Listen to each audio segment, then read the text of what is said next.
Good afternoon, everyone. We're going to start in a few minutes.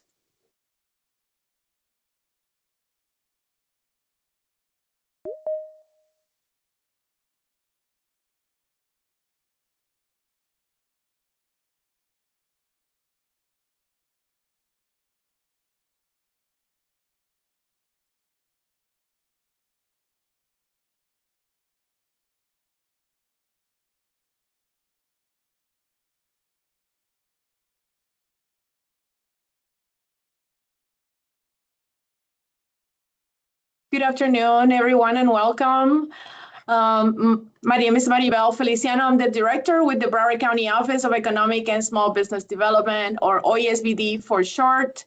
Today, you're going to have the opportunity to learn more about Broward County's Office of Economic and Small Business Development Business Management System that is powered by B2G Now. This meeting is being recorded, and we're going to make it available as part of our YouTube channel. The business management system basically includes a series of modules that the Office of Economic and Small Business Development is going to use to manage all projects that have small business participation goals. And as Broward municipalities that are accessing funding from the Mobility Advancement Program, you're going to have access to this system to be able to provide the information that is needed on a monthly basis to verify that the small businesses are being utilized as per the program requirements.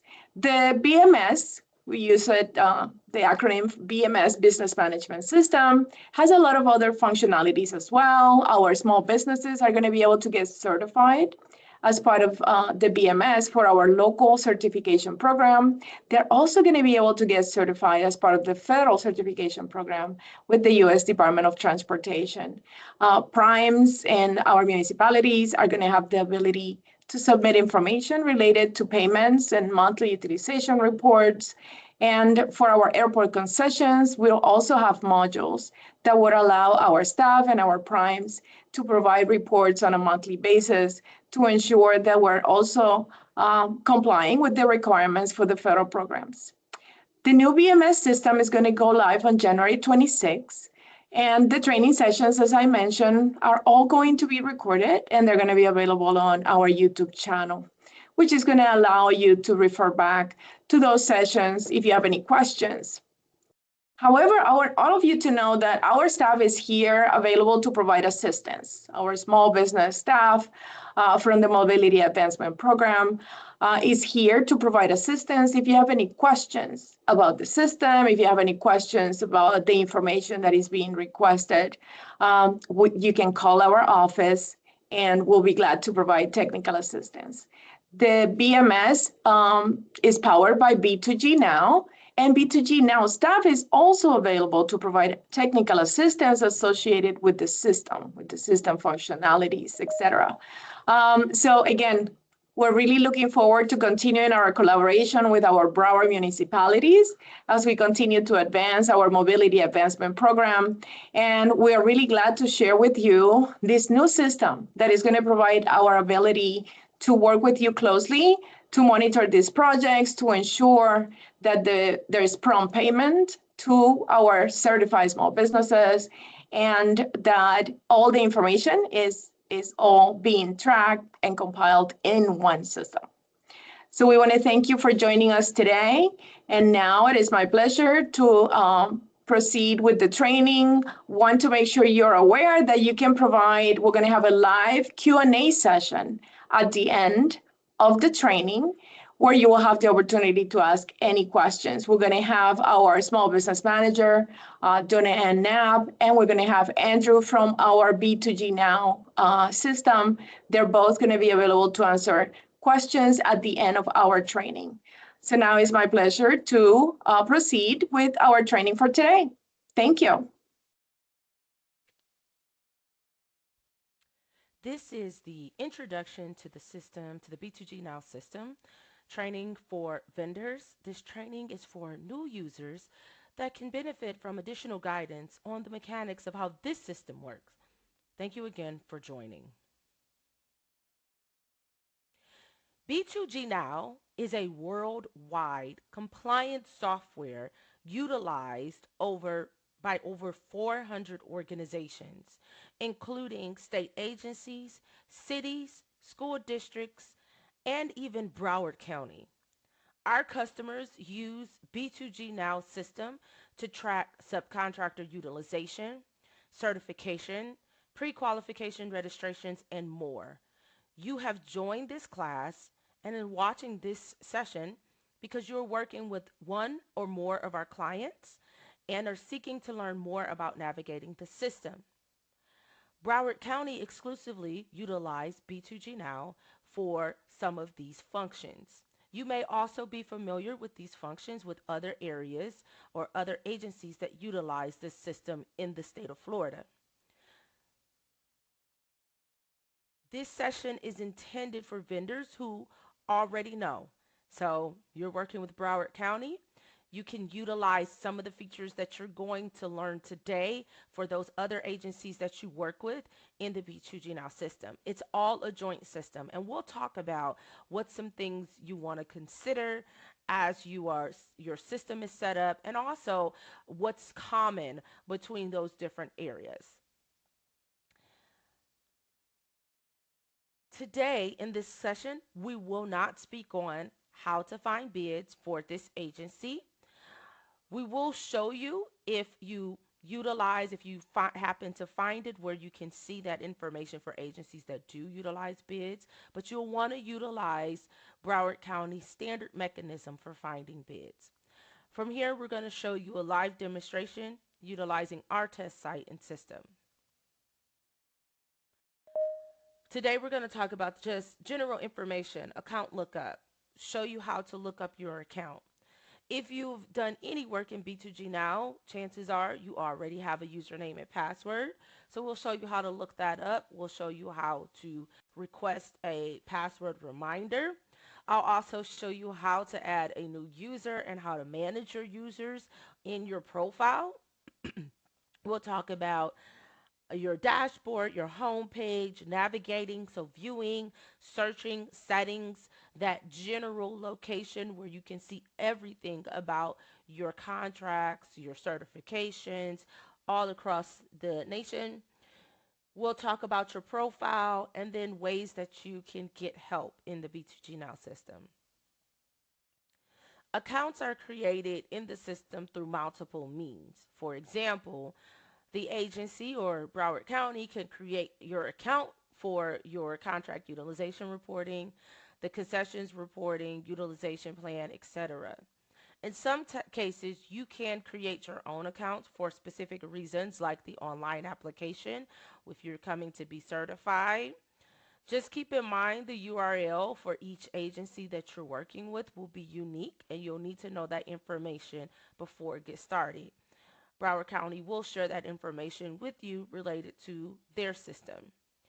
All right, let's go ahead and look at our first step in our first section, which is reviewing our portal, looking up an account, and we're going to search a certified directory.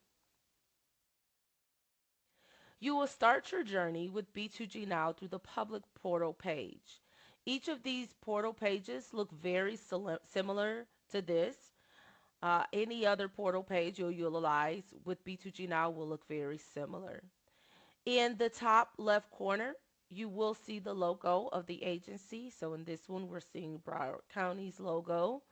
There is an option to send a message to our customer support or the agency directly through the contact support link. Log in through the system with the login buttons, and we'll show you that. This section here allows you the option to search or sign up for B2G Now training classes. You can look up your account and more. This is dependent on, of course, the agency you work with. So this is going to look a little different and grow and extend with Broward County as they have additional features or module pop-ups that will be available. Now that we've become familiar with the front page of the portal, let's take a look at ways you can look up your account. So we'll start with looking up your account. Enter the business name, tax ID, and even the contact person to find details out about your business. This will help you know if an account is not only created for your business, but also if you have an account already in the system. So you can use any of these parameters. We're going to get in the system in a second, and I will show you some details there. After entering your parameters, you'll click enter search, and then you'll find those areas. In this example, I completed a search for subflooring. This is a company that I'm looking for. Notice here, there's a few users listed. If either of these users are you have the option here to add yourself as a user to this account or request it. I would suggest if you don't see yourself listed here, you would either reach out to either one of these contacts on your business. Request that they create the account for you. I will share in a few slides how these accounts can be added and how your account can be added so you can walk your colleagues through adding you to the account. Notice that there are email addresses and phone numbers available so you can reach out to them directly when you click into that. Next, you could also click request new user for entity link. This will send a request to our team to validate and be sure you have the tax ID information for that entity available. So they'll ask you for your tax ID, some other specific information before they add you to the account, which is always best for you to reach out to any one of the users on your account first before requesting access. So let's go ahead and log in here. Let me show you on the portal what this looks like.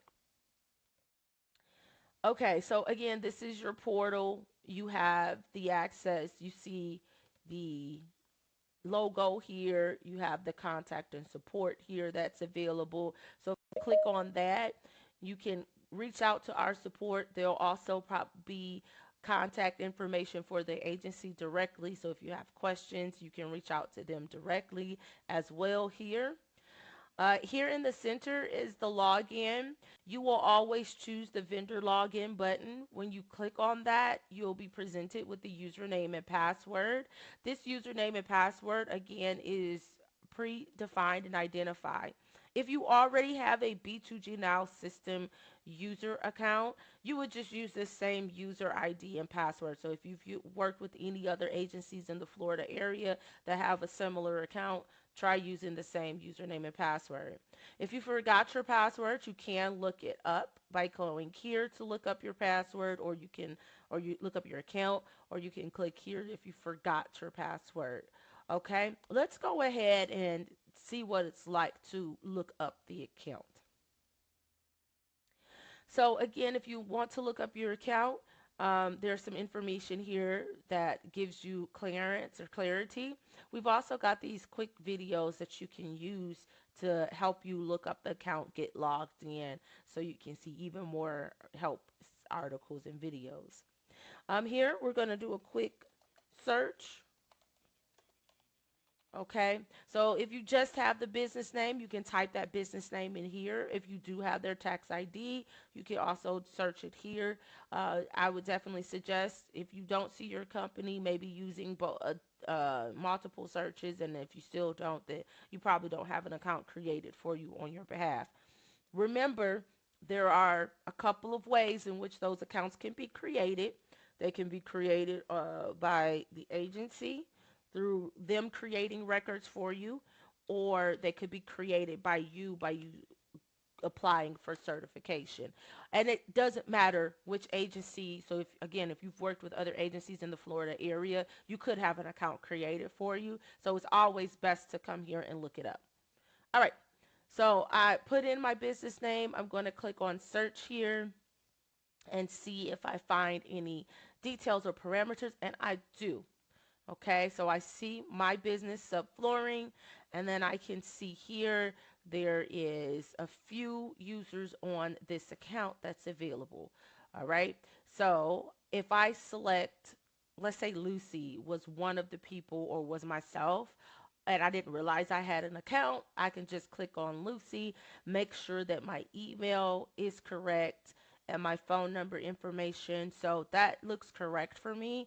So I can from here either reset my password or reset a contact information change. So let's say that's me, but my email address have changed in my company since I last logged in. You can request that we change that information so that you can get your username properly reset or your password properly reset. When you're sending that reset password information, what's happening is our system is going to give you a one-time password, and you'll be able to then log into your system. If you don't see yourself on this list, I would say reach out to any of your colleagues that's listed here.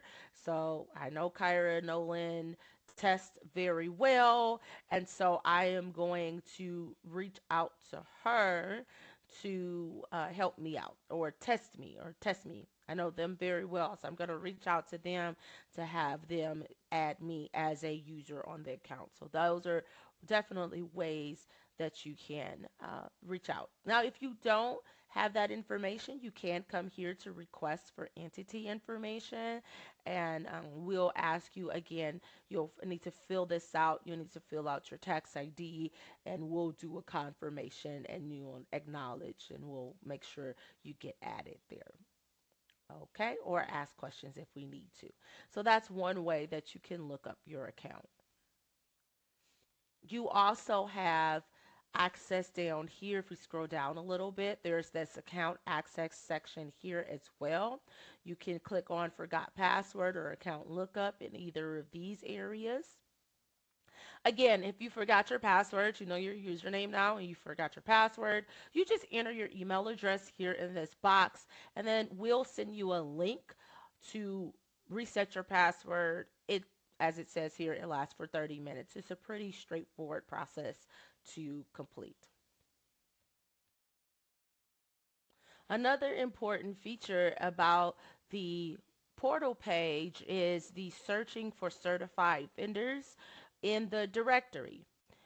So the certified vendors or certified search will allow you to select all of the vendors, all of the certifications that's available. We're going to use this one as our example as a test as we're still going through adding the certification, the public certification directory to the Broward County system. It's important that once you see that searching feature, you want to read the information at the top of that directory, for there may be some really important details that you want to make sure is clear and understandable. Next, you'll want to add parameters like if you're searching for a specific firm, you want to add their name if you're looking for them. You also can search for specific NAICS codes or commodity codes for that firm.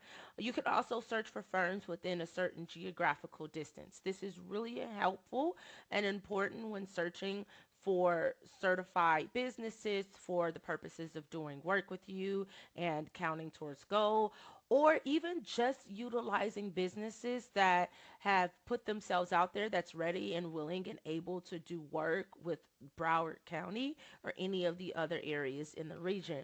I like to utilize this even personally for just finding businesses that can do certain things that I might need them to do. So this is a great area where you can search for certified firms, certified businesses. Let's go ahead and do some additional searching. So again, you can search by the commodity code or what we call the NAICS or the NIGP code. These four agencies that do certify, you'll see a very similar look on their portals as well, including Broward County, where you can search for commodity codes. So if you're looking for firms certified in just that Broward County region or all across the state of Florida, you can do these type of searches here as well. So you'll click on, let's look up commodity codes, a specific code. So we'll click on look up commodity code.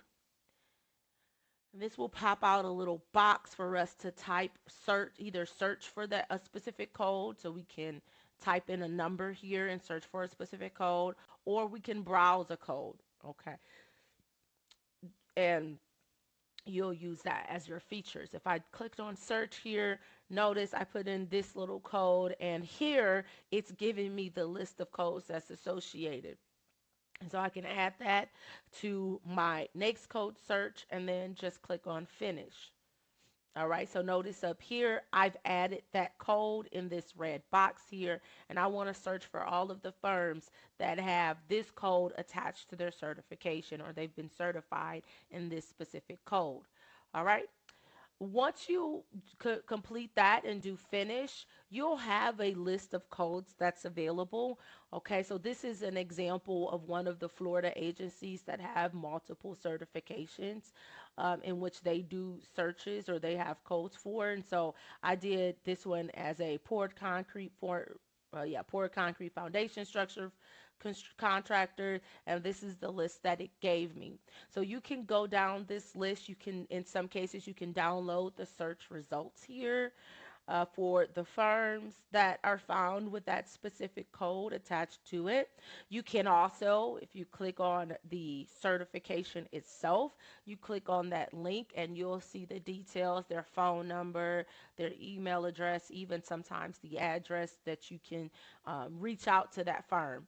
Great for when you're doing bidding, you're trying to find firms to work on your goal. It's work with you on a goal, or just work with you, period.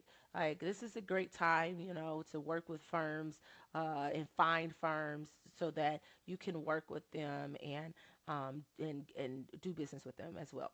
Okay, so that's one way of searching. Now, now that we have an understanding of searching, let's go ahead and navigate to logging into the system and what we see after we log into the system. So after you log in, your home page will consist of your dashboard. Your dashboard allows you to quickly access records such as contract audits or contracts, workforce audits, certification applications, and more. This can be configured for your company or only for those records you are working on. So you also have key actions. This is where you can access your agency certification applications, or if you're working with other agencies across the country, you'll see your registrations listed here as well. You can also take training classes, watch videos through key actions as well. Alerts can be utilized here on your key actions, so you can add alerts to your different records. So a lot of features that's available. Let's go ahead and let's log into the system, and we're going to talk about some of those important areas.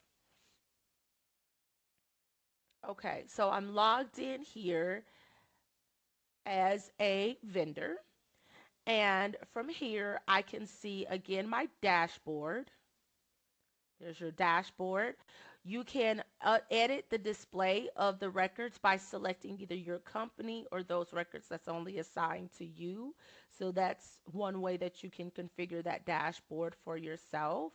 Notice here, again, all of everywhere you work, or all of those agencies that you work with, if you have contracts, those will all be listed here: audits, concessions, certifications, even questionnaires. Again, if you have that stuff, all of that will be listed right here on your dashboard for you. You also have key actions. So depending on the agency you've logged into, this is where it gets a little different from the different agencies you log into, is where you can see different key actions. This is definitely dependent. So you've logged in here to Broward County, you will see key actions like viewing and applying for the certification for them. Okay, so this is all the welcome page, the information about their certification program. Always suggest you read through that. We won't go through this in detail today. We will talk about it more in the online certification application session class that we have for you, but just wanted to show you the general gist of how to access it.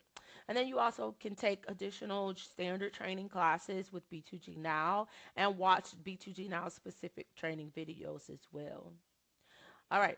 You have your enhanced security if you want to turn on multi-factor authentication. We have alerts, and then some additional configuration that you can do. So if you want to change your passwords, you can do that from here. Business information. We're going to go through this stuff in detail in just a moment.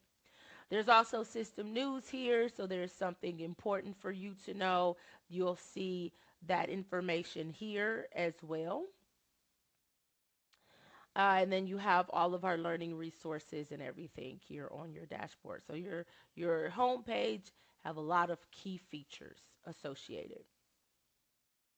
The left navigation pane is where you'll access many areas in the system like your contracts, your audits, view your certifications, approval letters if needed.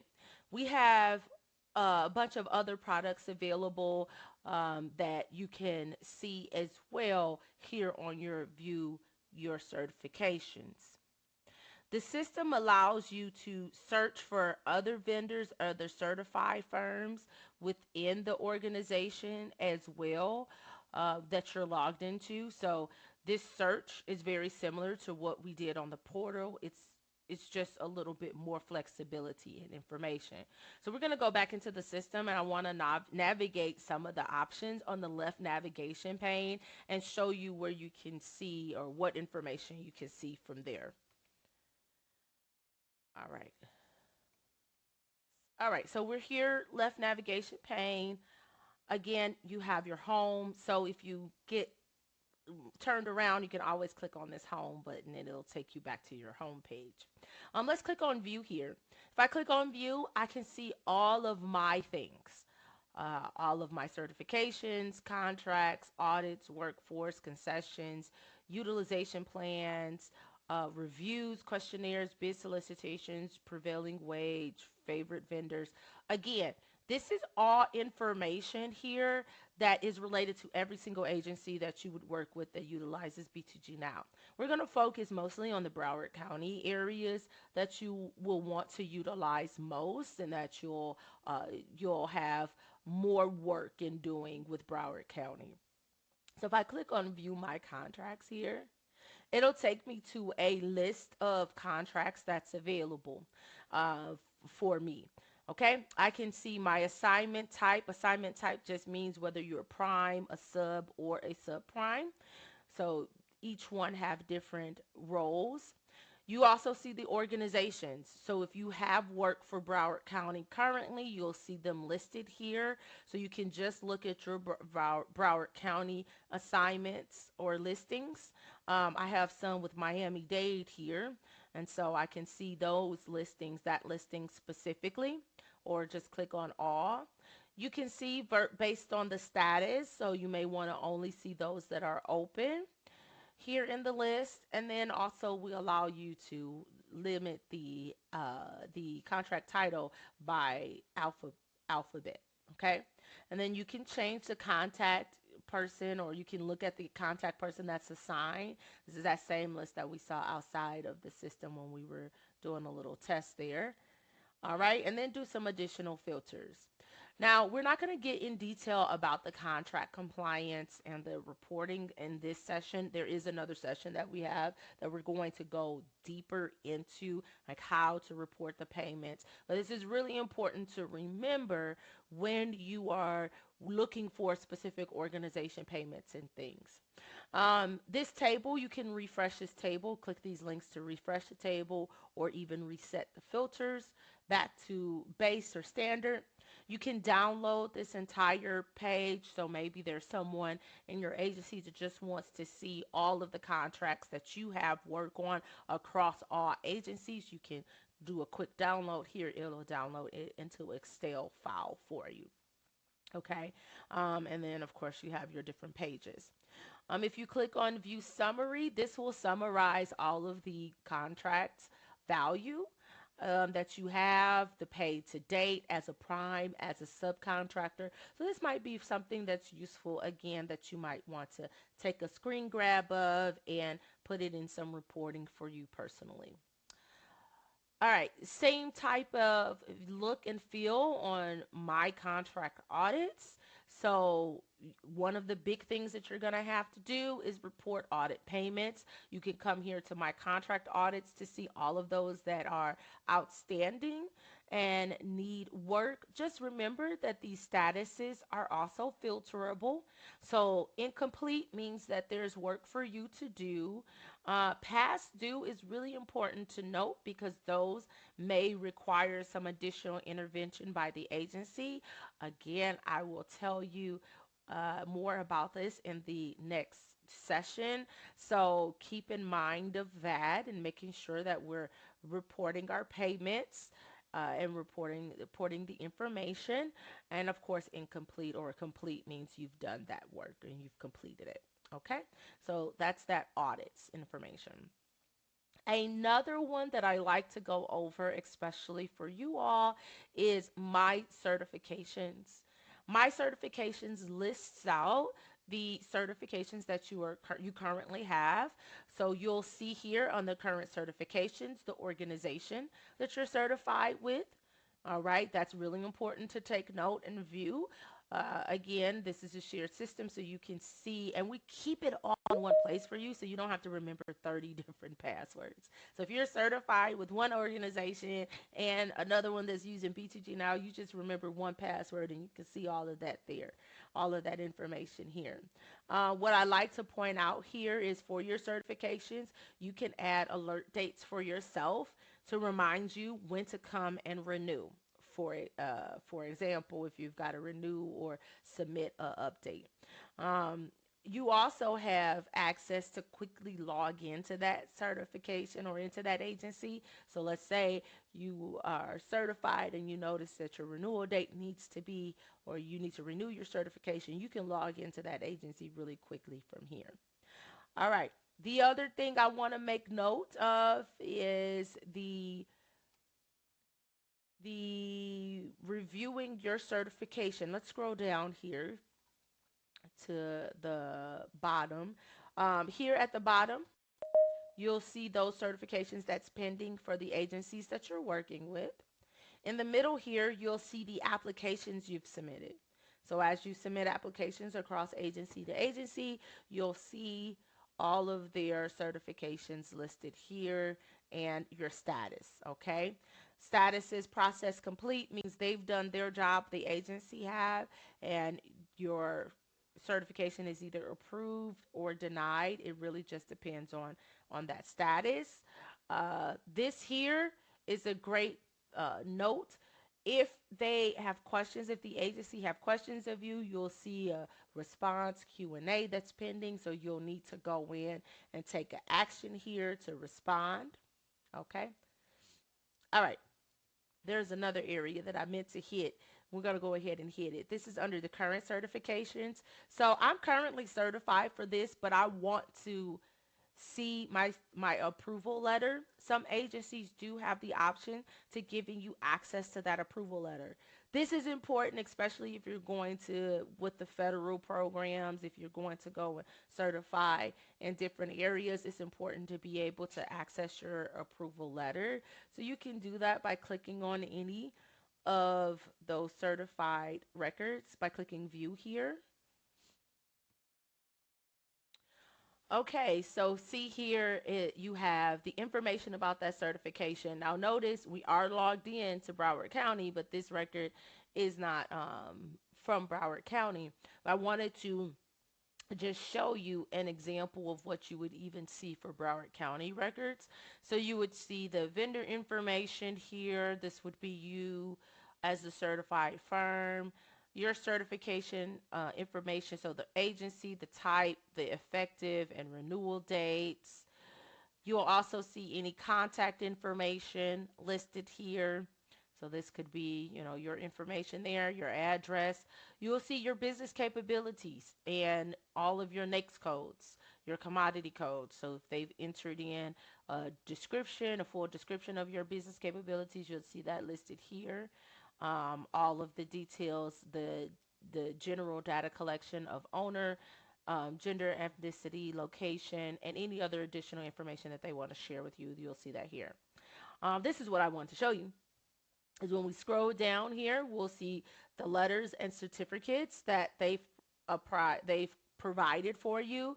So you can see and download any approved letter. So if you click on view or download, you can download that letter and just have it as your own reference in your files or make it available to other areas if you need to. Okay, so very easy peasy. If you see something on here that might need to change, some of the agents you work with allows you to make a change request. And so submitting a change request will allow you to identify or notify those agencies you're certified with to making a change, okay?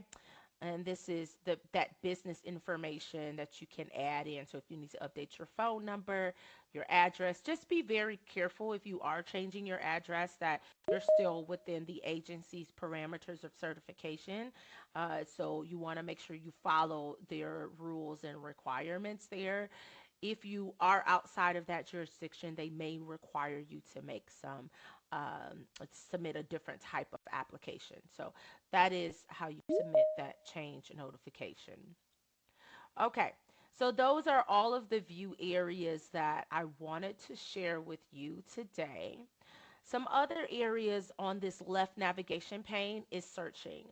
So you can search for vendors, you can search for your contracts, you can search for certified firms. Certified firms will be only those that the agency you're logged into, you'll see their list of directories they're connected to.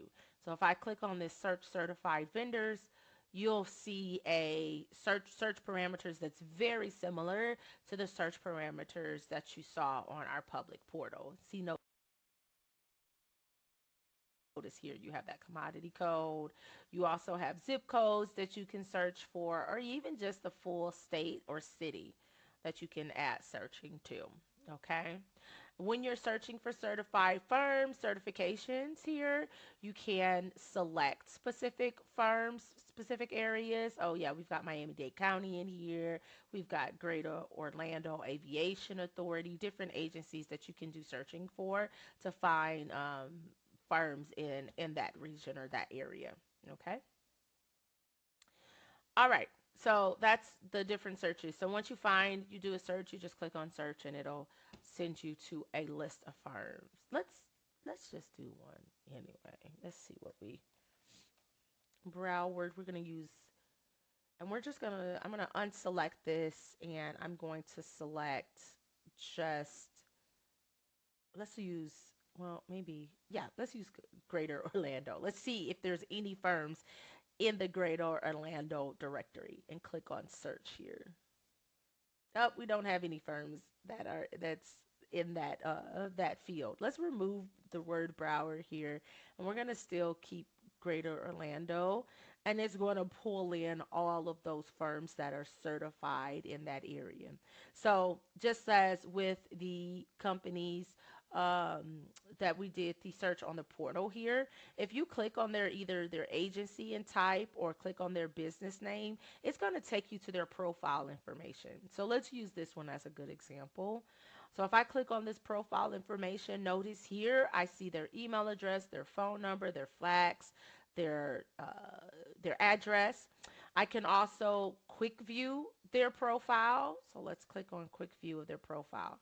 We're going to talk about this in just a second as it relates to you as well. But notice here they have their phone number, they have that information updated, their address, they have some other vendor information that's here. We see they've been a vendor since 2011. That's cool. Here. And then they can also fill in like their payment methods and return policies, just some other special details about them as a vendor. And this is just their general profile. So it has nothing to do with their certification. It's really just their profile details that they've added themselves. Oh yeah. Notice here you've got your hours. So how their hours of operation they have listed here on their profile.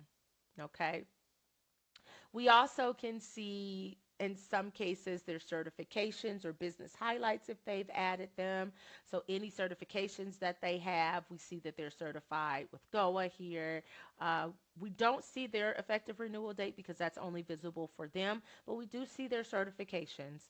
And so we can click on view action and see again that address, that phone number, and see what commodity codes they're certified under. And if you need to or would like to work with them, you can work with that firm. All right.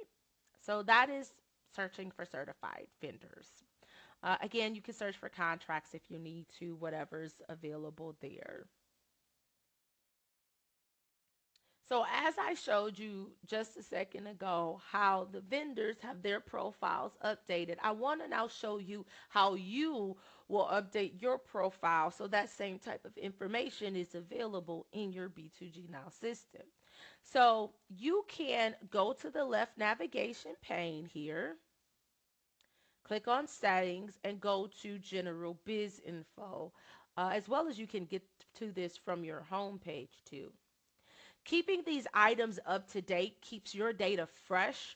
So when vendors again are searching, like I just showed you how you could search, or even when the agencies are trying to communicate to you, these these details being up to date helps make sure that they can contact you. Your public profile is viewable again internally to other vendors. This gives you the opportunity to quote unquote sell who you are as a vendor to other vendors. So you want to keep that public profile updated. So that's that public profile that I showed you in just a few seconds ago. All right. Keep You also will be responsible for keeping your users up to date and current. All right. So at the beginning of this presentation, I showed you how to look up your account, find contacts on your account that might be able to add you as a user. For them, this is how they can add you as a user. They would go to this users tab here, click on add user, and they can add you to that account. All right, let's go ahead and log into that general biz, look at that and see what's awesome and available there. All right, so I'm going to go over here on my left navigation pane and I'm going to go to settings this time and I'm going to click on general biz or biz info. All right, you have your business information here under this general tab. So this is your business name. If you have a DBA name, you can add it. Your general company email. So this could be just one user, maybe the primary owner's email if you don't have another general business, but you'll want to make sure that's populated, as well as the phone number. You can add websites, fax numbers if you have that. You also can add some additional identifiers like Twitter or Facebook or LinkedIn links here if you have them. You can add that. Your company type. Definitely suggest keeping that up to date and accurate. And the reason why you want to do that because this information pulls into some of this information will pull into your online application when you get ready to apply for certification for the various agencies. So making that updated here allows you to always pull in the accurate information and you don't have to retype, and type things over and over. Okay, so address is the same. You can make sure you've got your physical and mailing and billing address and shipping address identified appropriately. You can add as many addresses as you need to here. And you're like, well, how do I add those different addresses? I'm glad you asked. If you scroll down a little bit more, you'll see this all organization address, and you just simply click on new address here. Okay, so you'll enter in the address line 1 here, all of the city information, and you just simply click save. And that's how you add in a new address. Okay. All right. And then you'll select it from your list. You can select it and click save changes. When you've made adjustments here, the system will ask you to just save the changes and you'll just do that. All right. The public profile. This is where we showed where you can update your hours. Again, this is where you want to kind of sell yourself, like what time does your business open and close. Again, this is available to anybody that search and find you, so it's always good to update this information as well. All right, so you see, go through the details here. Pretty easy and straightforward information. Okay, so the next tab up here you will have your users.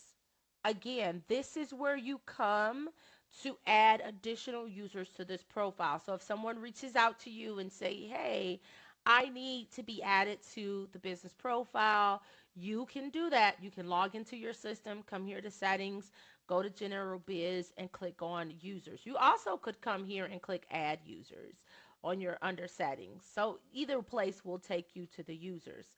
It's really easy to add a user. You'll just click on this add user button here. And from clicking on that, you'll fill in any area that has a red asterisk. That's required information. So you'll need to enter their name, their username, their phone number, and then just select the addresses that's appropriate or applicable to them and identify the appropriate time zone. Okay, once you've done, you want to make sure, especially if you're adding a new user, you want to make sure you click this button, notify them of their username and password. Okay, sometimes they may have a challenge with their email. It could go in their junk. So I would also suggest that they check their junk email address. Once you've created this account, they have an account in the system and they can do the whole account lookup thing just like you did and reset password just like we showed you early on in this presentation. Okay, so those are some top settings that we certainly suggest you get accustomed to and you look at. All right, one last thing that I want to make sure that we go over with you, and that is getting support or adding context. Sorry, adding context. There's two more things, not one last thing.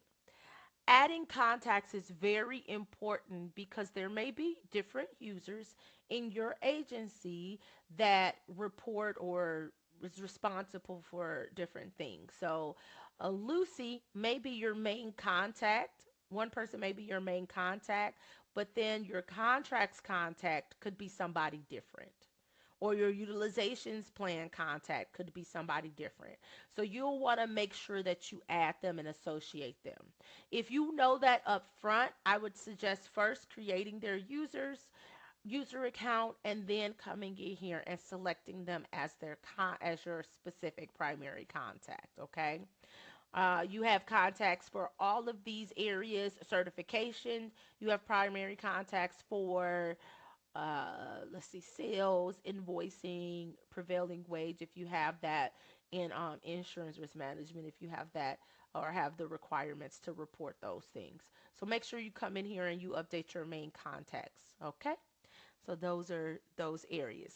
All right. Now, one last thing that I want to draw your attention to before we close this session out.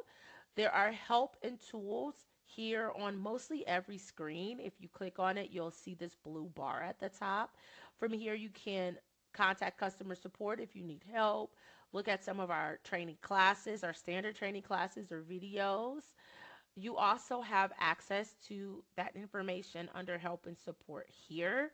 So you can contact our support here. You can look at some of the training classes. There are videos that we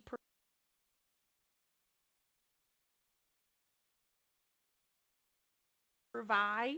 There will be also some Broward County specific videos that's available here in your library as well. So you can see all of those things, watch additional videos if you need to. Down here at the bottom, you can also, again, contact our customer support. Uh, so some support items will go specifically to the agency that you're working with. So in this case, Broward County, you'll want to just go ahead and select that topic. So you'll select the topic. So let's say that you're having a problem with certification questions. Maybe you want to review those. You can potentially go there. It doesn't look like they have a lot here that will go directly to them. These areas here will go to the B2G Now support. So if you're looking for more information on your business profile, you need help there, you just select that topic and it'll go to our support. All right, and then you'll reference, add in a message, subject, add in your message. Please be as detailed as possible, and then you simply submit. All right, down here at the bottom as well, there's some translations. So if you need help with translating the screen, we do utilize Google Translations to translate the screen here, so you can make those changes if you need to or reset them.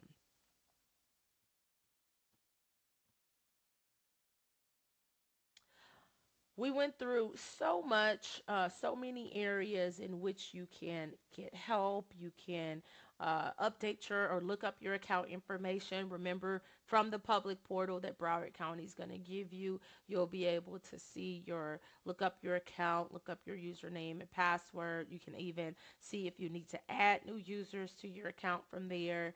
Then we logged into the system and I showed you the home page, your dashboard, even how to navigate in those different menu areas. I showed you how to search, how to view. Then we talked about managing your profile and why it's important to keep your profile updated.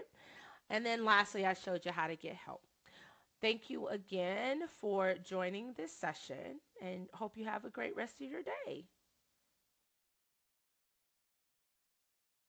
Hello, everyone, and thank you for joining the B2G Now training for compliance reporting for vendors.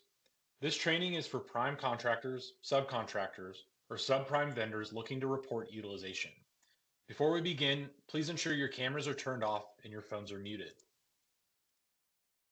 This class will cover everything you need to know about compliance reporting from within B2G Now as a vendor, starting with account lookup features to access your username and password if you don't already have them.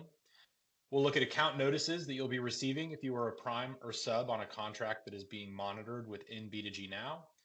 We'll cover our rapid reporting feature and how it can help streamline your reporting as a subcontractor.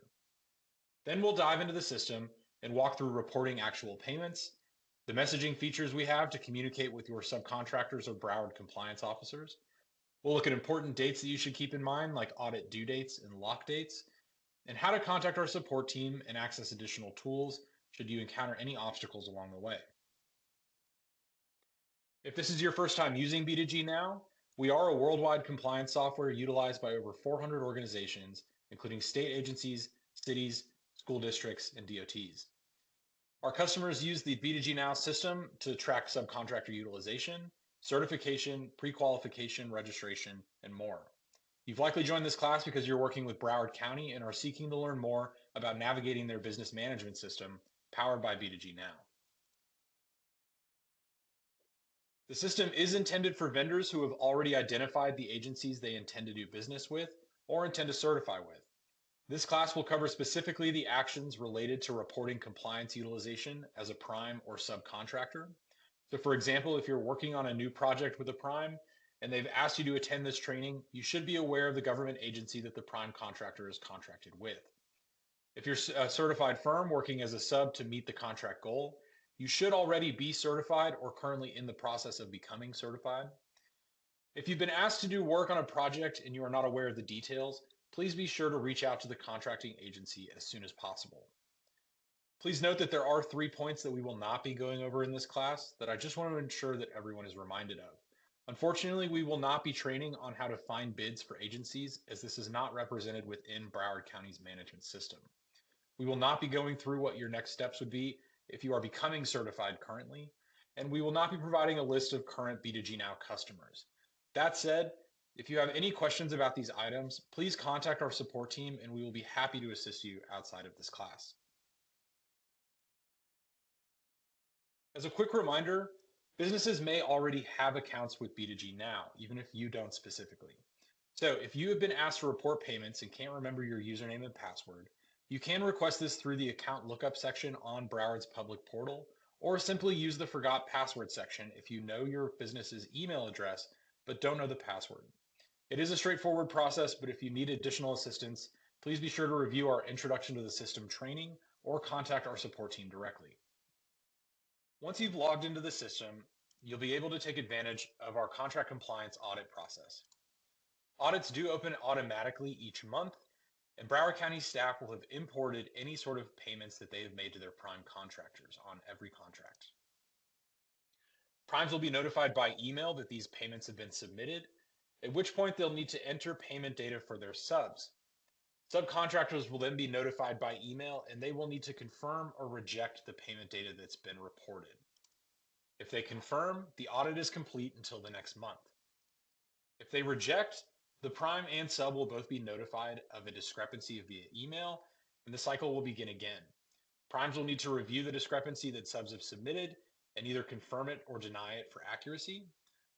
Once that's done, subs will be able to come in and re-review what the primes have submitted, ideally confirming that the correct amount has officially been reported and the audit is complete. If for some reason the discrepancy continues, Broward County staff will always be overseeing the process and can assist where needed. Looking at our notices that we'll be receiving throughout that audit cycle, the prime contractor audit notice is a notification that is sent to prime contractors when it is time to report contract payment information for a specified period. The notice includes key details such as a check number for the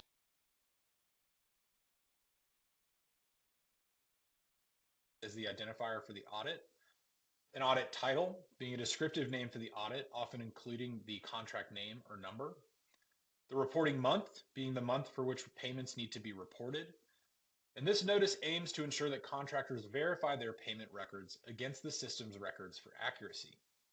Prime contractors must review the notice and prepare to log into the system to complete the reporting process.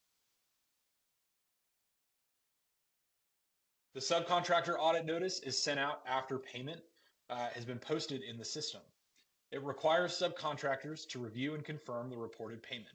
The notice identifies the contract in question and provides links for subcontractors to log into the system. Many organizations now allow subcontractors to review and confirm or correct the reported payment amount without logging into the system.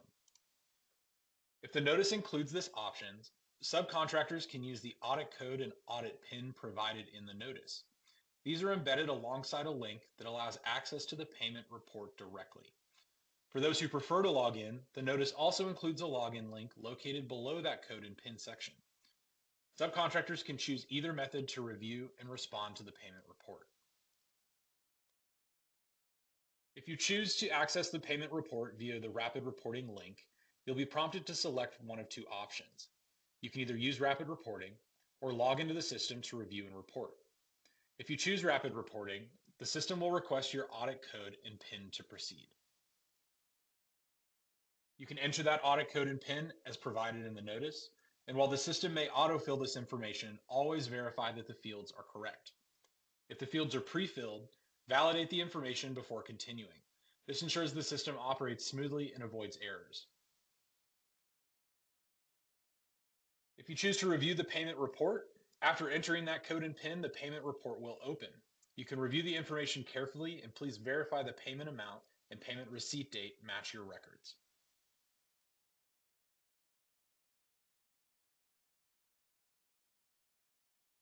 You will need to verify whether the payment details are correct or not. If the payment information is correct, you can select the correct option. Additional fields will appear to confirm the date you received the payment and whether it was a full or partial payment. If for some reason the payment information is incorrect, you can select the incorrect option and then enter the correct payment amount and any other relevant details. The optional fields that you might see is where you can add public and/or private comments as needed. If required, you can also upload supporting documents to validate the correction. After confirming or correcting the payment details, you can check the box stating that you understand you are submitting accurate and correct information and submit the form to complete the process. Should a discrepancy be found and you've corrected the information that the prime has reported, instructions will be provided for resolving that issue. But at this point, if you have marked that payment as correct, the audit is now complete. So let's now log into the system and see the process for reporting firsthand as a prime. You can always access any audits directly from Broward County's public portal page. You'll be prompted to log in using the vendor login button, and as you do, you'll be brought to your dashboard where you can review any contract audits that you may be experiencing as a contractor. Here you can see we have a number of different audits under various statuses. We can see the total number of audits that we have, incomplete audits, audits that are due soon, and any past due audits. We can click into any of these at any point to go directly to those audits with that status. But if you'd like a total line item view of every audit you have, you can just select contract audits. When you do, you'll see here that we do have all of these audits, but we can also filter by status. We encourage you to use these filters so you can properly keep track of your audits and what needs to be done. For instance, if we have any past due, we may want to filter these so we can see those and take care of them. If we're up to date and don't have any past due audits, we can see what's due soon and go ahead and enter those as well. For now, we'll be going back to all of our audits and we'll be completing this October 2025 audit. You can see that the agency has already reported what has been paid to the prime. So it's up to us as the prime contractor to report what we have paid out to our subcontractors. Once we've clicked into our audit notice for October 2025, we'll see some basic audit information like that compliance audit period. So you always know the period of which you're reporting, as well as the date and time it was posted. Under compliance audit actions, we'll see the specific actions that we are meant to take as a prime contractor. You can see our category here, we're acting as a prime. Our action required is that we need to report one subcontractor payment. We do have our due dates here as well. You can see that this will be due by the end of the month, and our audit lock is set for 90 days out. If you do come to the point where you hit a deadline or your audit locks, you can request an extension, and we'll see what that looks like in a moment. But this information will always be available for you for reference. Before we actually go into this action that's required, I do want to point out our messaging features below. So if you do have any questions and you need to contact either the compliance officer or buyer project manager for any further information, you can message those contacts directly in the system. When you aim to message them, you're brought to our message board where you can send a message to them and compose it. The user here is going to auto-populate as that compliance officer that you're trying to reach out to. You can add any additional emails here and separate them with commas. It's like including someone on copy. You can change the message subject, but we do auto-populate one for you, so it's completely up to you how you want to draft this. And then we can also just add a message here. We can say we're seeking further information. And if we need to get our point across or add additional details, we can attach any files. These files would be available for download from the system and available within this contract record. So these will stay within the system here. If you want to come back to this, we can always save a draft, or we can just review the message before sending. When you review the message before sending, you'll see all of the information you've entered, and then you can select to send. When you send, your message will be sent, and a copy will be saved to their accounts. From here then, let's dive into our compliance audit action and report our payment to our subcontractor. When we select this link, we're taken directly to our audit page for this audit. You can see the compliance audit status is in red. This is not complete, and there's one sub-response to be submitted. Again, we'll see that reporting deadline and the audit lock date available here for you. We'll see that compliance audit period, so you're always reminded of the payments that you're reporting for what month.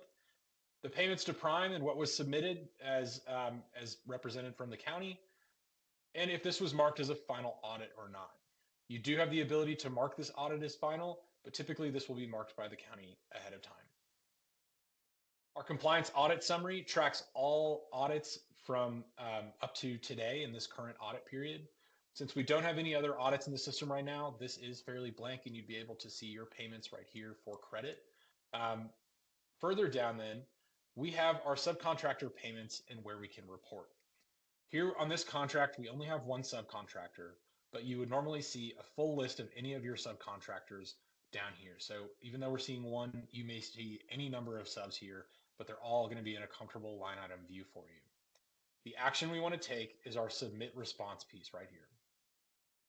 When we select to submit a response, we're brought further into the audit where we again have the audit information in terms of the audit period and a compliance audit number should you need to reference this in any sort of support correspondence. We have our subcontractor information, so you know exactly who you're reporting for, their subcontractor name, their vendor number, again, that can be referenced for any sort of support information, and their subcontractor tier. They are a tier 1 sub reporting directly to this prime contractor. Previous payment information will also be represented. This is the total paid through up until this point. We are again reporting for October, so this is paid up through September.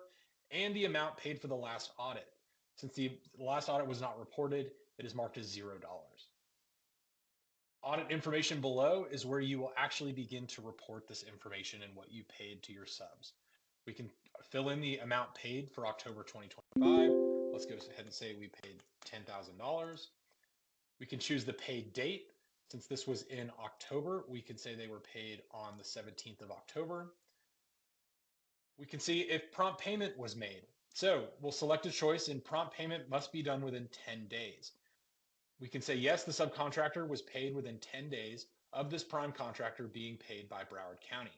Or no, the subcontractor was not paid within 10 days.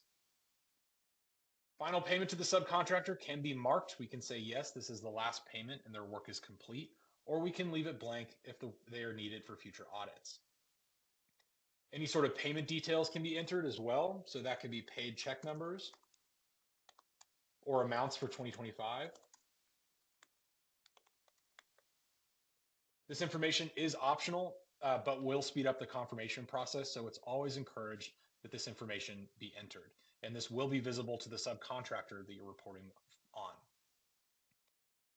You will need to submit any sort of supporting documents. So any sort of payment details that you can provide or anything else should be attached here. And any comments are optional. And these would only be visible to your compliance officer. They would not be visible to the subcontractor. Once we've entered this information, we can select to review.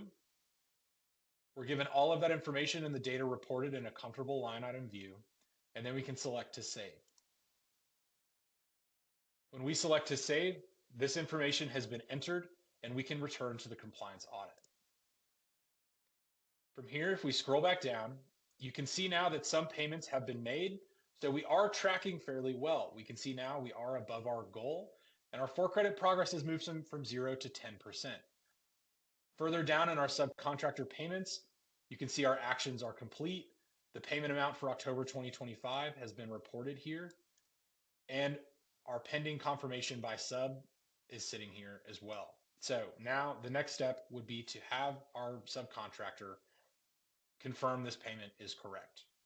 If for any reason your subcontractors have a $0 payment for that month, you are able to mark any remaining subcontractors as a 0 payment. If you select this button, it would just prompt this to be able to move forward. Say you have 20 subs and you only paid 2. Instead of going through each 0 payment and marking them as each, this is just a quick streamlined feature that can help you mark those payments as 0. Now that the prime contractor has entered this information and we're pending our confirmation by our sub, let's go ahead and view what this looks like from the subcontractor's side. You can see here I'm logged in as a separate vendor, and we are logged in as our sub that we've reported for in this contract. We'll use the same information and go to our contract audits. And you can see here now we have an incomplete due soon audit from October 2025 for our Broward County training contract. When we select this audit, our information is the same. We have our October 2025 audit period, and our date posted is also identical. The thing that's going to look different now is our audit action. You can see the category, instead of being a prime contractor, is our tier 1 subcontractor to our Broward County test vendor 1. An action required is that the sub must confirm the payment received. Their due dates are still listed here, so subs will still have a good idea of when this is expected by them. But if we click into this action required, you can see here we're brought to another audit page. Once again, we have our audit information. We have the previous payment information and the total that's been paid to them through October 2025. We have the prime information, should they need to reach out to the prime contractor, and the prime payment information and the amount that was paid to the prime for this month. Further down, we have our compliance audit information that the sub will need to confirm or deny if this is correct. So we quickly can see here in bright red, we have a $10,000 amount that was reported by the prime contractor for October 25 as paid to this sub. The next request is that they confirm this reported amount. If we select that is correct, we can add a payment date. We can also ask and determine prompt payment. So prompt payment means that they were paid within 10 days. And you can say, yes, we were paid within 10 days, or no, we were not. If for some reason we choose to mark this as incorrect, if we're marking incorrect, we're saying that the information that the prime reported is not accurate. We can say we received no payment for October 25, or we can say we were paid a different amount in October 25 than reported, which was $10,000. If for some reason there was a typo, say we added a zero here and you were actually only paid $1,000, you would still need to report your payment date. So we can come in and say we were paid on maybe the 24th. And were they paid in accordance with the organization's prompt payment policy? We can say yes. So even though we're reporting a different amount, we still need to know the payment date and if they were paid promptly. From here, we can also attach any files. We have any public or private comments that exist. So public comments would be visible to both the compliance officer and prime contractor. Private comments would only be visible to the compliance officer. And you can receive a confirmation of your response. You'll need to confirm that you're submitting this form with the information that you have to be correct and accurate. And then you can go ahead and save this audit. We will need to be required to enter any private comments, so we can say that this discrepancy missed a zero, and we can save. From there, the audit response has been saved, and we can return to the audit notice. You'll see here that we have some action to resolve that discrepancy. And so if we go and click into this, you can see that we're now awaiting our prime and subcontractor response. Further down, we again have that audit information, and we have the original compliance data that was reported. You can see the amount that was reported by the prime, the $10,000, the amount reported by the subcontractor, the fact that they added an extra zero, the payment date that the prime reported, the payment date that the sub reported, the payment detail. So again, those check numbers and any amounts are very helpful to have for this information. And the subcontractor's comments. As reviewing this as the subcontractor, we are able to view these. We'll see this in a moment from the prime contractor side and review this discrepancy. These comments will not be visible. You can see here that the resolution data that's been reported, nothing has been seen by the prime. There's been no new amount reported, and the subcontractor has not yet confirmed that new amount because there is no amount to confirm. We have our compliance officer information, so if at any point you need to message them and discuss this discrepancy, you can message them directly in the system, the same as we showed you earlier. We have our prime and subcontractor information, as well as the prime and audit response by the prime, the compliance audit response by the subcontractor, and our discrepancy responses. So we have yet to respond, but all of this information will slowly begin to fill in. Back under our prime account, we can see now that the subcontractor has rejected what we have reported, and we're able to resolve this discrepancy. When we select to resolve this discrepancy, we're going to see much of the same information that we just saw. We'll see that the resolution is awaiting the prime and subcontractor response. We'll see our audit information. We'll see our original audit data reported, as well as any other resolution data reported, compliance officer information, and additional contractor information. If we go back to the top and select to resolve our discrepancy, you can see here we're given proper steps to be able to solve this problem. The discrepancy resolved, we can mark either yes, the original amount reported by the prime is correct and that the sub has actually misreported and misconfirmed. We can say yes, this was actually our mistake and the subcontractor is correct. At that point, we can adjust the date that the subcontractor was paid.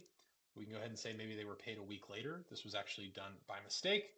And yes, the subcontractor was still paid promptly. We can add any sort of public or private comments again. Public being visible to any contractors and compliance officers, private comments being only visible to the compliance officer. We can attach any files that may help resolve this discrepancy, and again, receive a confirmation of your response to have a paper trail. We'll save our response. And you can see now we have a green banner saying the response is saved. And further down, the discrepancy is now resolved. No further action is required. This is because we marked the subcontractor's confirmation as correct.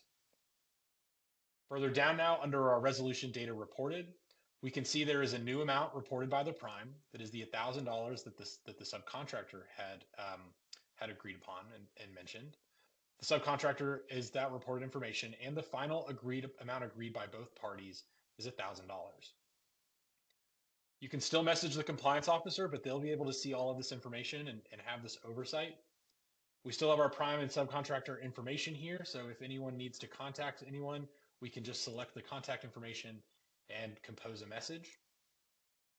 And then we have our compliance audit response information. So again, this is the responder for each audit and who responded from each business, and the responses as well.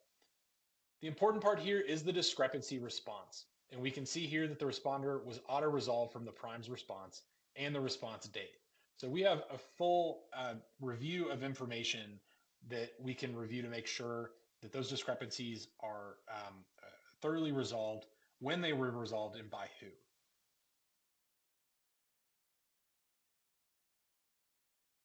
Back on the subcontractor side, we can see the same thing. We have our discrepancy resolved. What was reported by the sub as correct was actually correct, and there's no further action needed by the subcontractor.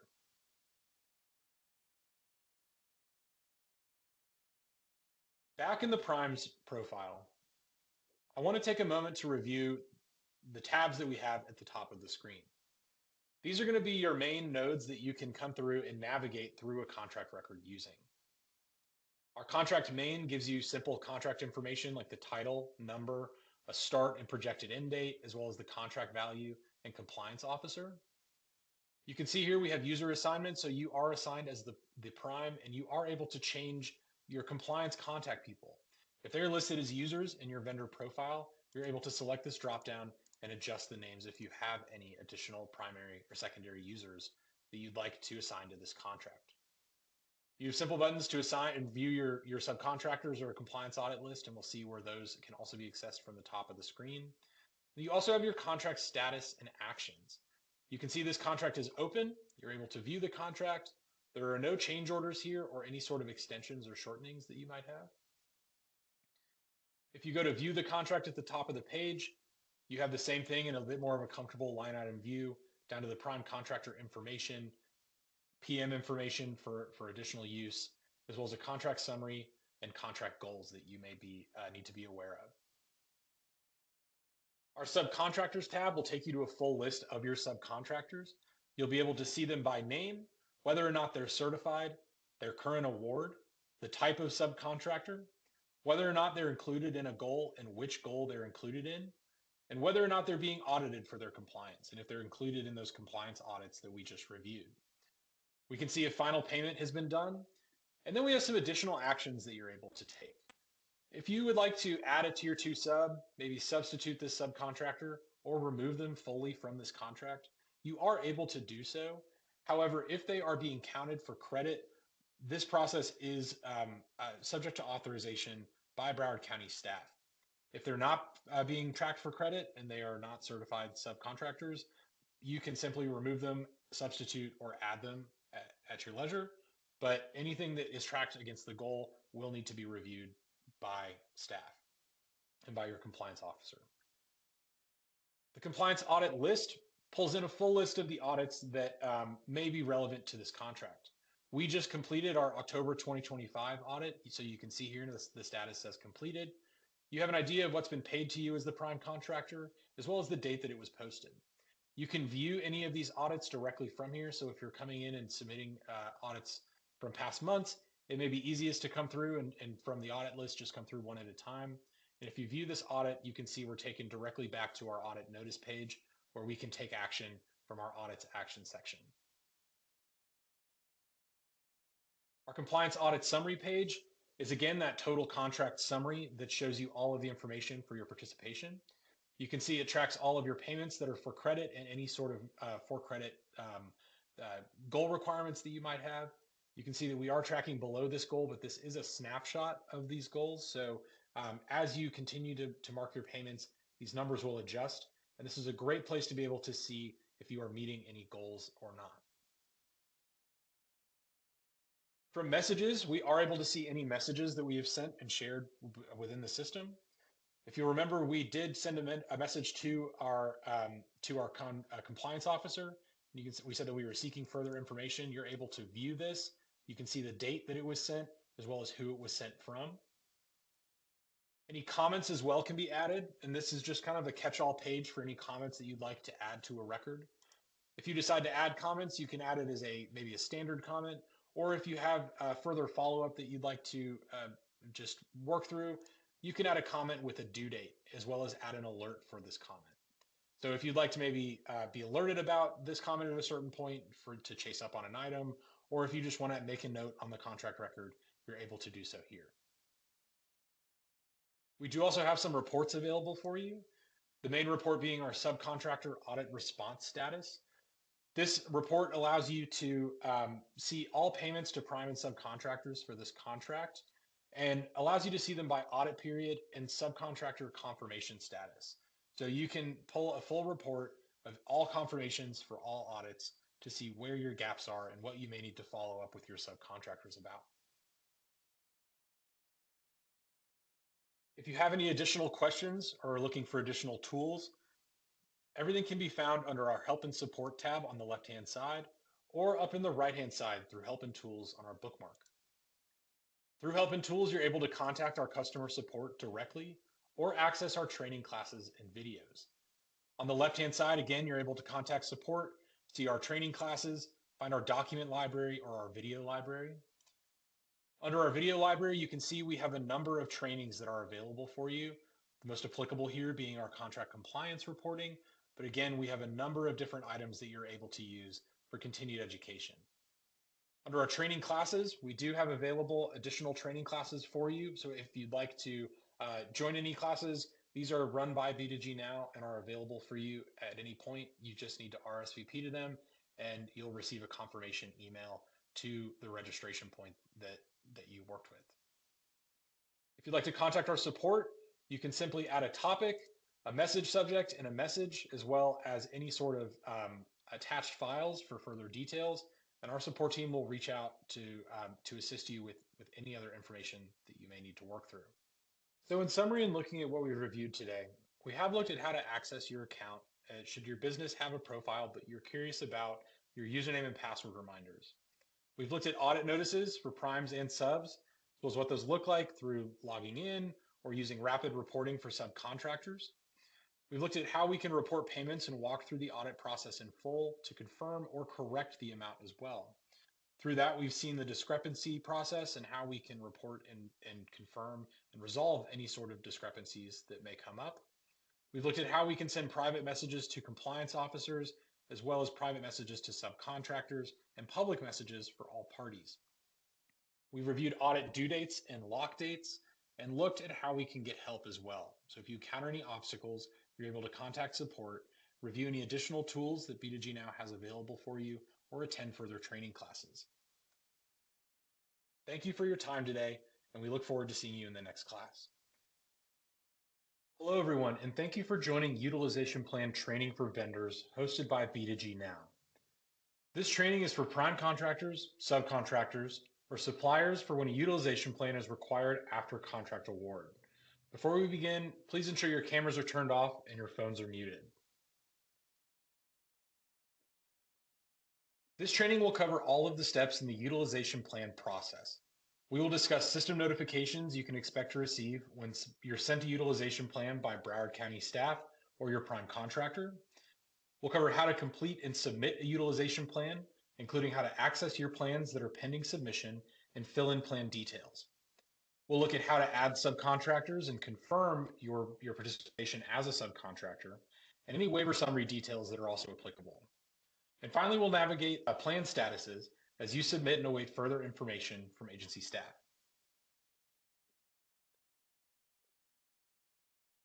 Utilization plans will be initiated by the organization you're working with after contract award. The plan shares with the agency your intentions of which subcontractors you will work with during the project that you've been awarded. Today's training will specifically cover how to submit that utilization plan after you have been awarded a contract with Broward County. The system will notify you by email when a utilization plan is assigned to you. Access to the plan is accessible via your dashboard or the navigation menu. You'll be able to fill in plan details, add all subs and suppliers performing on the contract, including those certified vendors whose participation is needed to meet the goal, And always make sure you have enough certified participation to meet the assigned goal, or be prepared to submit good faith effort details to request a waiver. At each stage of this process, you can view the plan's status on the dashboard, and we'll go through each of these steps today.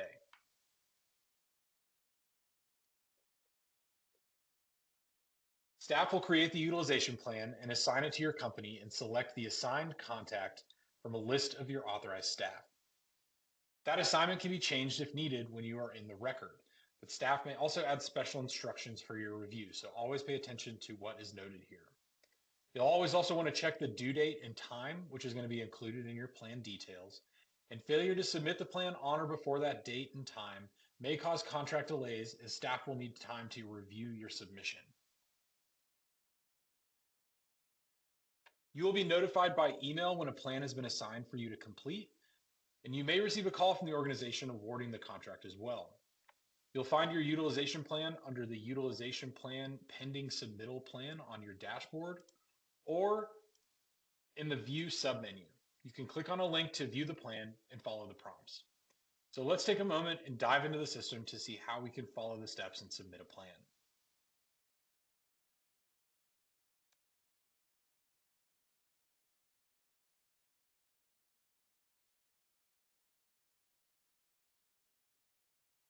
To start, you can access Broward County's public portal page by accessing and logging in through vendor login.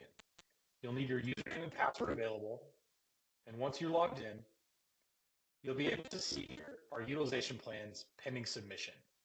Again, these will be submitted by staff, so you'll have these available, and a notification will be able to take you here as well. And when we select our pending submission plans, you can see here we have one plan that's open, as well as the due date, the organization, and the reference that has been placed within that proposal.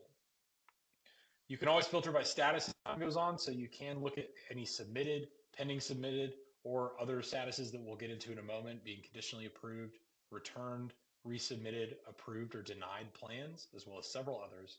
But for now, we only have this one plan that's pending submission. We'll be able to come in and select Open. Here you'll be able to see any general information and instructions, and any special instructions that the staff has provided for you is going to be here in red. So it's easy to see and hard to miss. Our utilization plan summary is going to be available here, so we'll have the organization that this plan is being submitted for, the proposal, which will often be the contract number and name, the reference number for any reference if you need to reference this for our support or Broward staff, the phase, this one is the original, it's version 0, the status, which we just saw is pending submission, as well as the notification date and due date in red. The assigned contact right now is just our test vendor 1, but if you have other staff members who you'd like to review this, you can change this. It's a simple drop down, and you should have a list of users here available. There are several steps that we'll be going through here. The first is that we'll be able to provide utilization plan information. This information is always in the form of an estimated bid or transaction amount. Step 2 will be to add your subcontractors and provide that subcontractor information. Step 3 would be to provide any sort of waiver request details if they are applicable.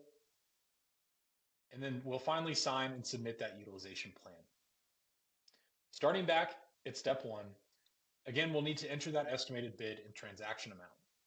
So if we select to fill in our utilization plan details, we can enter this estimated bid and transaction amount. This right now has already been entered by Broward County staff. This was likely what you submitted in your initial bid. So they have entered it here under this utilization plan for you. If this needs to change at all, you do have the option to change this. You can add any attached files, and of course, these are always helpful to provide as many details as possible. And then you can add any comments. Once we save, this information is saved as well as the comments here for easy viewing, and we're able to move on to step 2.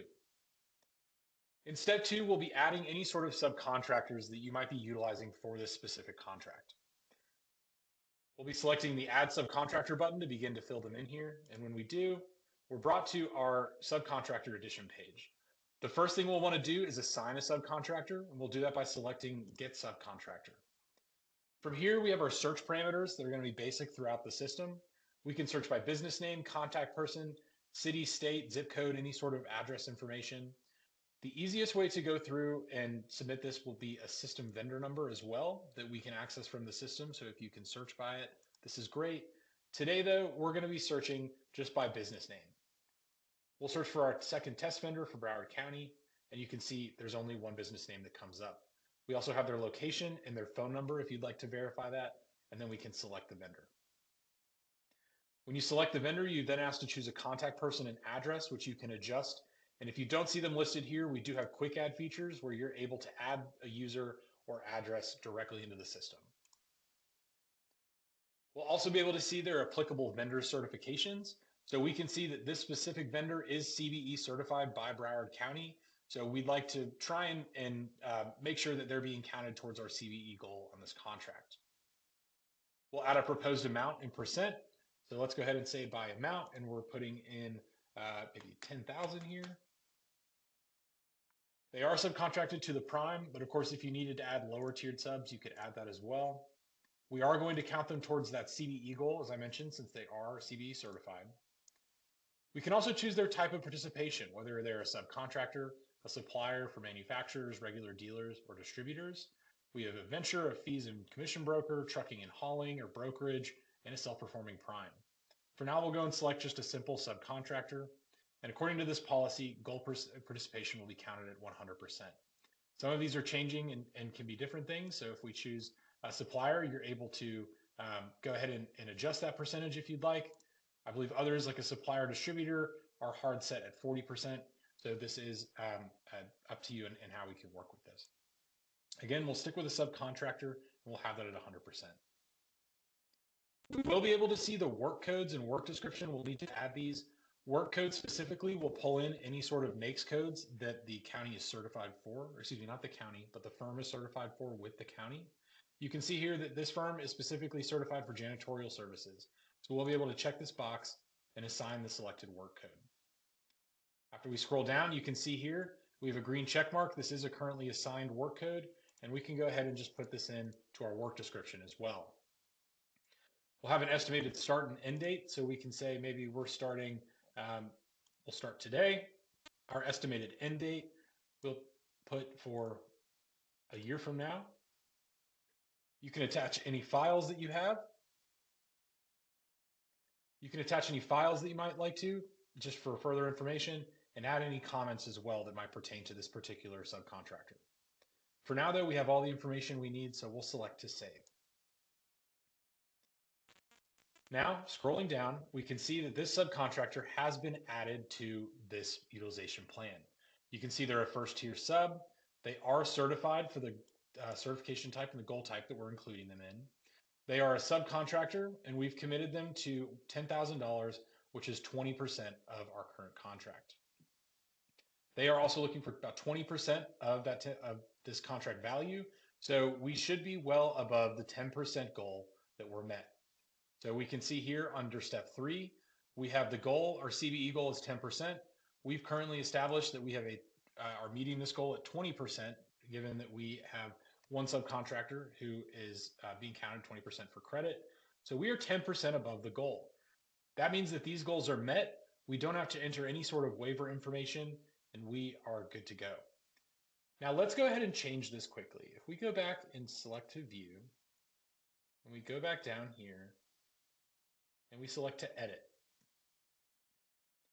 Let's go ahead and change this proposed amount and make this lower than it already is. Let's make it maybe $1,000. If we save this now, we go back down, we can see here that our subcontractor is now contributing 2% for credit to our CBE goal. We can see now below that step 3 has changed.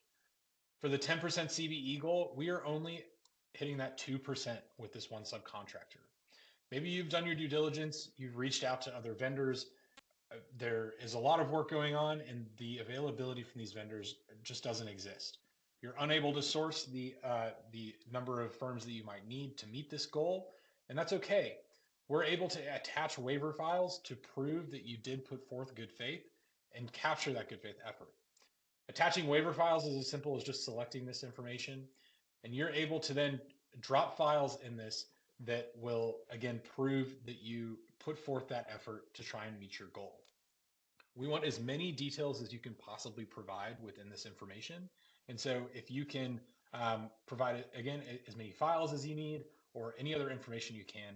It will always help put us forward and make sure that we have the info that we need. We'll go ahead and just drop a file in here. And you can see now that we have this in, and we'll upload this file.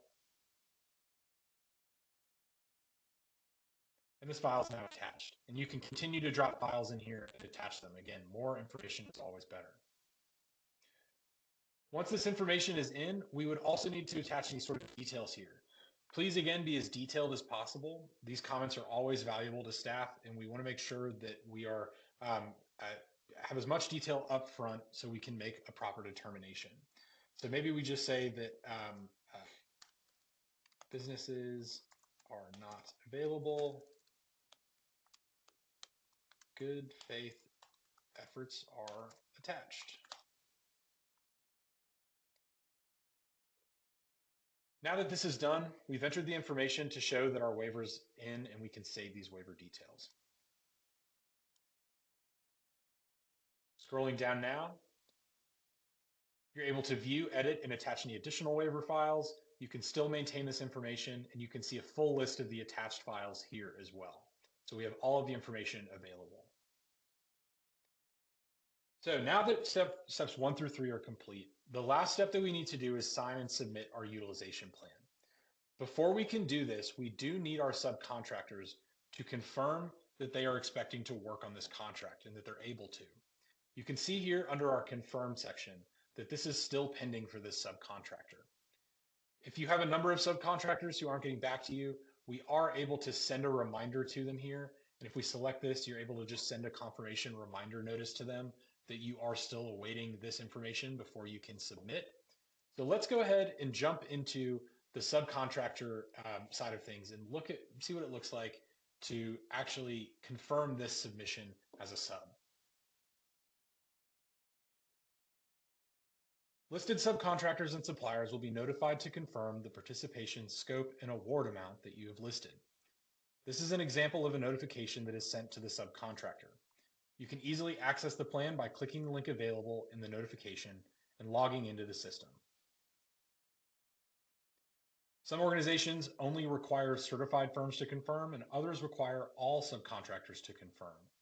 When they log into the system, they can easily access the utilization plan and confirm their confirmation as a subcontractor by selecting to view my utilization plans or access the pending confirmation as subcontractors directly from the dashboard. Now logging in as a subcontractor, we're able to again view on the dashboard and we can see pending confirmation as subcontractor. When we select this link, we're taken to our line item view. We can see our status is pending confirmation by sub. This is for that one utilization plan we've just submitted, and we have one assignment pending. When we select to confirm, we're brought into our confirmation actions, and you can see all of the plan information here cleanly listed. We have the organization, the proposal and reference, the phase, the prime contractor, and the notification date. We are requested to submit a response from the listed item by clicking the link. This is the link in question. Under category, now we see that this sub is a tier 1 subcontractor to Broward County Test Vendor 1, so there should be no question as to who they are subcontracting to. And the action required in response due date is to confirm the proposed utilization, and we ask that they do this as soon as possible. When we confirm this proposed utilization, we're brought further into the confirmation page where we have our vendor name, our contact person, which can be changed if needed, the email that's tied to this subcontractor as well as the address, the proposed utilization being the subcontractor tier that we just reviewed, the proposed amount, the type of participation, their work description and codes, the estimated start date and end date. The sub should be able to check all of this and understand whether or not this is correct. At that point, they can assign their confirmation. They can say, yes, the proposed utilization is confirmed, all information is correct, or no, the proposed utilization cannot be confirmed for the reasons detailed below. At that point, we ask that subcontractors attach any files detailing why they cannot be confirmed and add any comments to add further details and context for that determination. For now, though, this looks great. We'll go ahead and say yes, and then we'll need to have our e-signature just to confirm that we are actually confirming. So we can go ahead and say the name, a position, your organization auto-fills, today's date also fills, and you can be sent a confirmation of your response for a paper trail. We will need to acknowledge that we are submitting this, and we will need to save. Our response has been saved, and you can see here now that there is no action required. Assignment was confirmed on today's date. Going back then to our prime contractor view, under the utilization plan where we're working through our submission, if we scroll down, we can now see under subcontractors that this subcontractor is confirmed. Further down, we're able to now sign and submit the utilization plan. When we select to submit the plan, once again, we're asked now as the prime to type our full legal name. We need our title again. The name again of your organization will autofill as well as today's date. We'll need to check the box that we can affirm this information we provided is updated as true and accurate, and we can finally submit our plan. Now, once we've been able to submit this plan, the agency will be able to review for submittal. As they're reviewing this, staff are going to determine the status of your utilization plan. They'll be able to see if it's good for approval, and if it is, congratulations, we're able to move forward with this plan and add these contractors to your contract. If they deny it, then something went wrong. They may not be able to work with the good faith effort that you've provided, or there is some other staff requirement that is not being met. Staff can also always return the plan for updates. This is something that we call conditionally approving. So they may return it to you for more updates. They can also say that if you return this with the information that we've requested, we will go ahead and approve this.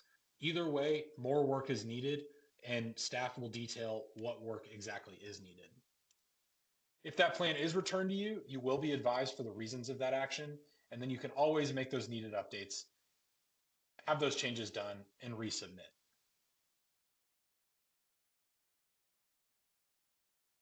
In this training, we have provided all the steps needed for the prime to complete and subs to confirm the assigned utilization plan. The system will notify you when a utilization plan is assigned to you to complete, and access to this plan is available through the dashboard and navigation menu. The primes will always add their bid amount if it's not already added, and then fill in the plan details. They can then add certified subs and suppliers needed to meet the goal to make sure that you have enough certified participation to meet that goal. And if you don't, you'll be needed to complete the goal waiver request, including your documented good faith efforts before submitting the completed plan.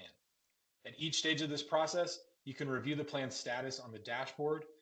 And of course, we do have our customer support and video library that are available for you if you need any additional assistance. For that information, you can choose our help and support link here.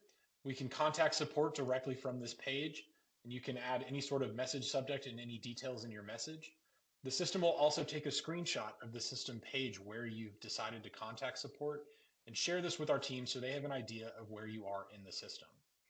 If you'd like to attend any further training classes, we do have them available here for you to RSVP, as well as a full video library that is available for you to review for additional context and information. Our utilization plans vendor video here details what we've discussed today, and we're able to also look at any other videos that may pertain to the Broward County system. Additionally, if you have any needs outside of this area, you can access our help and tools from the help and tools bookmark up above. From here again, you're able to contact support. You can report a problem, see any training classes or videos, and if you'd like to print out any page, you can also print to a PDF.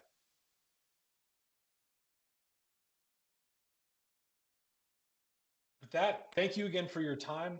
We appreciate your time today and hope that we will see you in later training classes.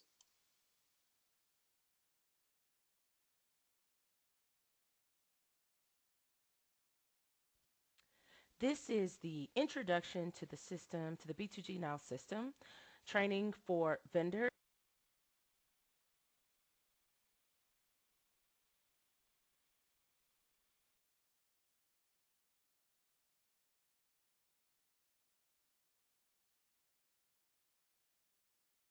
Thank you, everyone, for watching all of our training. Now we will move to our question and answer period.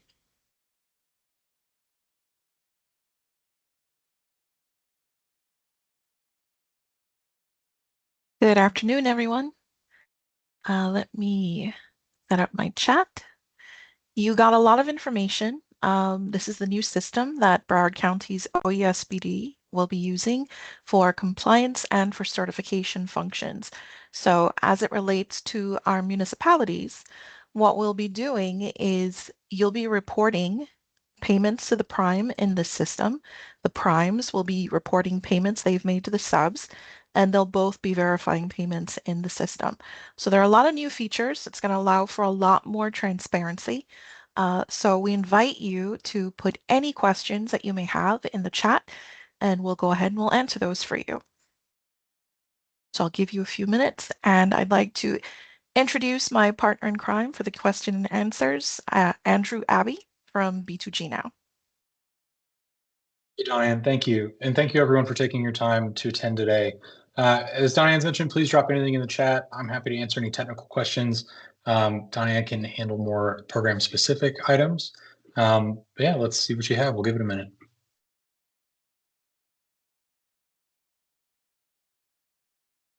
Hey, I see a question in the chat.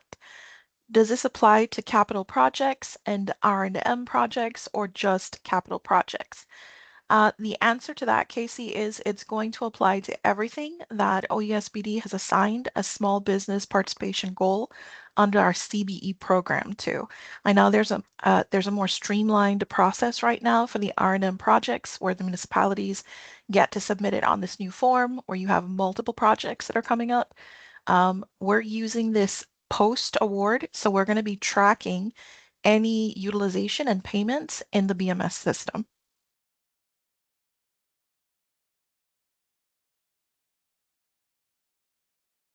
Okay, looks like we answered that question. Any other questions, please feel free to go ahead and put them in the chat. Now is the best time to ask these questions. While you're thinking about it, I do want to mention, you already noticed we're recording the session. We will be posting the recorded training to our OESBD YouTube channel, so you'll be able to reference it in the future. Good Casey question. just mentioned as well. Yes, Okay. Diane, I can take this one. Casey's mentioned, how do we get access to the system? So as we mentioned in our introduction video, Broward County will be creating profiles for you as vendors in the system. They'll be reaching out just to get contact information. We'll have just not only your work emails tied as users to these vendor profiles, so you'll be able to access this and access that system through those ways. But once we have that set up for you, you'll be able to log into the system using the Broward County portal and access everything from there. I'm not sure if we mentioned it, but our go live is going to be January 26th. So that's when the live system will be up and rearing to go.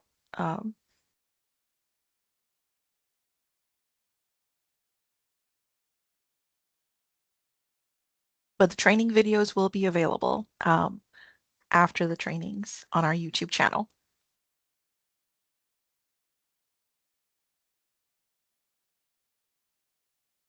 Any other questions from anybody else? I know we have some attendees. Don't be shy.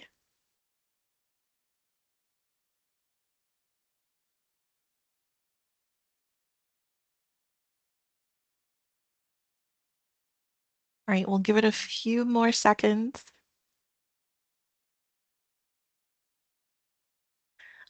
Andrew, while they're thinking about it, there is one nuance to when vendors. Oh, I see Casey has a question. I'll take his and then I'll ask mine. I have one more. If we have multiple projects and project managers, can they all have access? This actually ties into what I was going to ask Andrew. I'll let him take the question, but the way that we set it up, the municipality is essentially going to be treated as the prime in the system, and then you'll have tiers below it. But Andrew? Yes, and so Diane, you're exactly right. What we'll be doing is municipalities will be set up as primes on these contractors. This just means that Broward County can then report need payments or any funds that have been allocated to you as a municipality. And since you are set up then as a vendor, think of it as the municipality is kind of the business, and then your project managers would be the users within that business. And so you would absolutely be able to have multiple project managers there. Your municipality could be assigned to multiple projects. That's no problem. So anything that you would be working with within Broward County would flow through this vendor profile, and you would have access to it through the business management system. Really good question.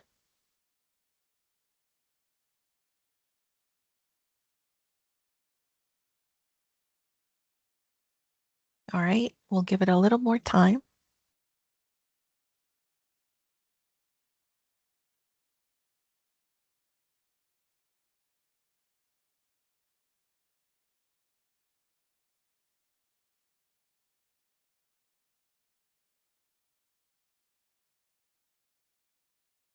All right, last call.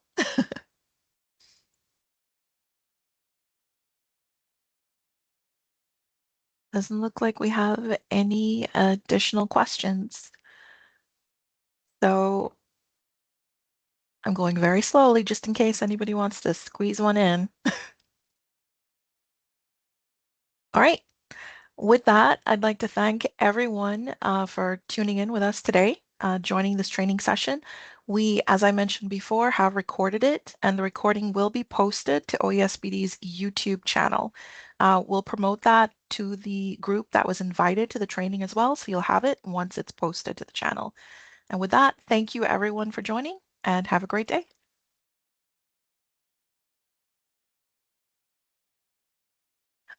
Okay, Gail. Understood. And yes, we'll be here, and B2G Now will also be here for any technical questions that you may have. Thank you, everyone.